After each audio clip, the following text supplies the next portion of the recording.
శ్రీకాకుళం జిల్లా పాతపట్నం టీడీపీలో ముసలం ముదిరింది. TDP ticket ఆశించిన మాజీ ఎమ్మెల్యే కలమట వెంకటరమణ రెబల్ అభ్యర్థిగా మారారు.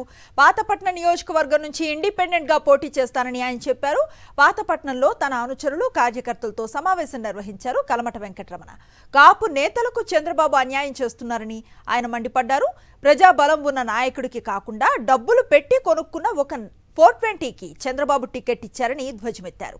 జిల్లాలో కాపులు వెలమలు అందరినీ కలుపుకొని టీడీపీ తరఫు అభ్యర్థులకు వ్యతిరేకంగా పనిచేస్తానన్నారు కలమట వెంకటరమణ.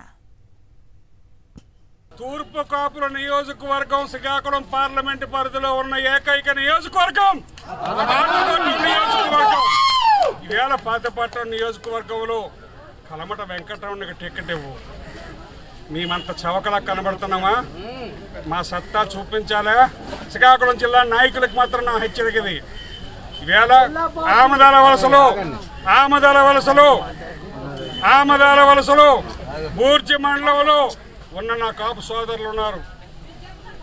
సరబుజ్జుల మండలంలో ఉన్న నా కాపు సోదరులు ఉన్నారు. టెక్కలలో నా కాపు నందికాయలో నా కాపు సోదరులు ఉన్నారు. శ్రీకాకుళం వెళ్ళి ఎక్కడికి వెళ్ళా సరే నా కాపు సోదరులు ఉన్నారు. నా కాపు సోదరుల దగ్గరికి ఏమైనా టికెట్ తారుబారు అయితే నా కాపు సోదరుల దగ్గరికి వెళ్ళి వాళ్ళ కాళ్ళు పట్టుకొని మిమ్మల్ని అందరినీ ఓడించడానికి కూడా